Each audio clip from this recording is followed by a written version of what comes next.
Oh shit, here we go again.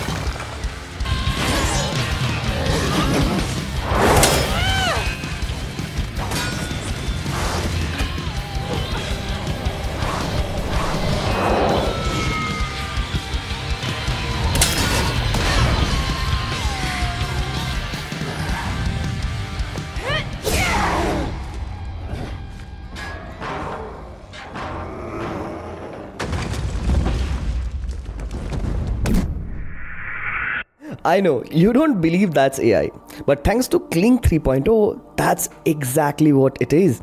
Now, most AI videos you see online look like this: clean, realistic, but static. What we have just built is quite different. Low light, fast action, multiple characters, camera movement, physics that actually hold up, snow falling naturally, and the most important, realistic lip sync. Oh shit, here we go again. Now that's something that's really hard to pull off with AI. So we've broken this down into 3 levels. For this video, we used Sucker Punch as our reference, specifically the samurai fight scene. Why? Because reverse engineering existing cinematography is the fastest way to learn what actually works. We are not trying to hide it. We studied the shots, the lighting, the camera angles, and use that as our foundation. If you haven't seen it, check it out. Now, storyboards. We built our combining multiple shot types: extreme close-ups, wide establishing shots, dynamic action angles, one POV shot. Let's start with the first shot. This is quite a dynamic shot. If you just throw a simple prompt into any AI tool, you would never get this level of realism. Let's break down what's happening here. Camera pushing in, actor looks right, blinks, looks left, then locks eye with the camera. Natural skin texture. Hair moving with the motion, snow is falling. First, go to the link in the description. Click on the image tab, select Nano Banana Pro, 21:9, 2K, 4 generations, uncheck unlimited, that way it's faster. Give it the reference shot along with one straight looking shot for the actor's face. Add this quite detailed prompt, and don't worry, I've linked a free PDF with all the prompts below. Hit generate. This gives us the start frame.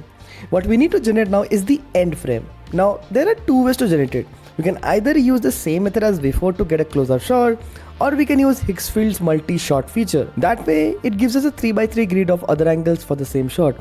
And typically, it does have the close-up shot too. This one is a total game changer if you have no idea about composition angles. Now that we have the start frame and the end frame, let's generate the video. This is where the magic lies. Go to the video tab, click on Kling 3.0 as the model.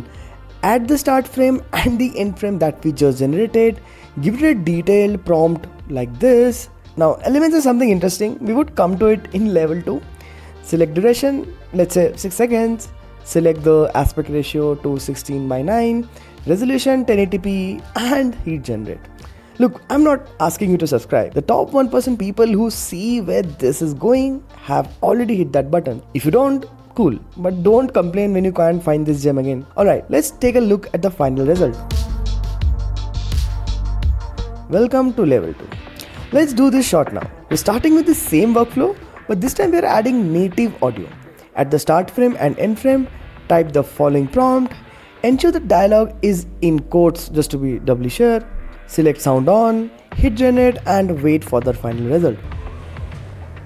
Oh shit, here we go again. Now this works really good for single characters, but what about scenes with multiple people or adding specific objects that need to stay consistent? Now elements features solve that. Click on elements, then open your element library. You can create your own characters and objects. You can see we are already created multiple characters and saved here like Ritik, Ranveer, Sydney and Samurai. To create a new element, click create new element, upload 3 to 4 reference images of the character or the object. Now different angles work best: front, side, close up. Give it a name, add a description, hit save. Now instead of describing the character just using text, you just reference the element by typing @ followed by the character name. The AI knows exactly who that is and keeps them consistent across every shot.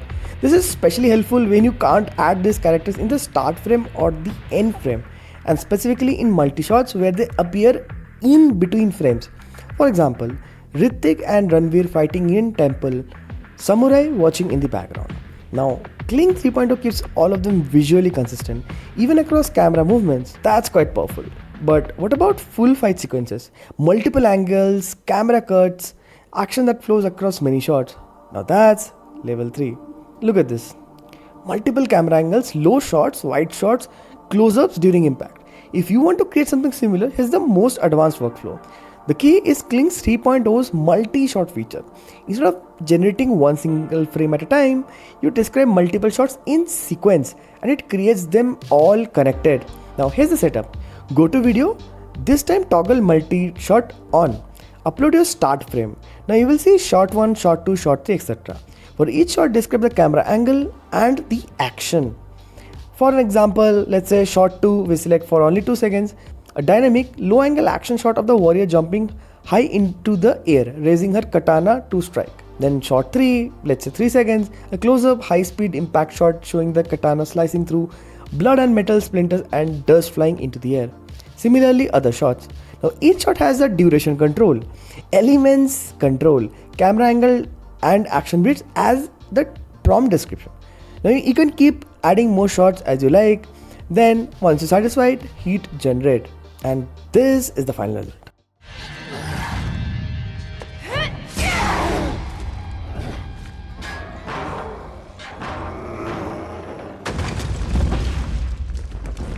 And that's how we create advanced workflows. Look, most creators gatekeep this level of knowledge behind $1,000 courses. I'm giving it to you for absolutely free. So if you found this valuable, subscribe. But there's one more thing. Everything we just covered, that's kind of image to video. But what if there was video to video? Wouldn't that be much more simpler for us? That's Kling 3.0 Omni-Edit, and that's a conversation for some other day.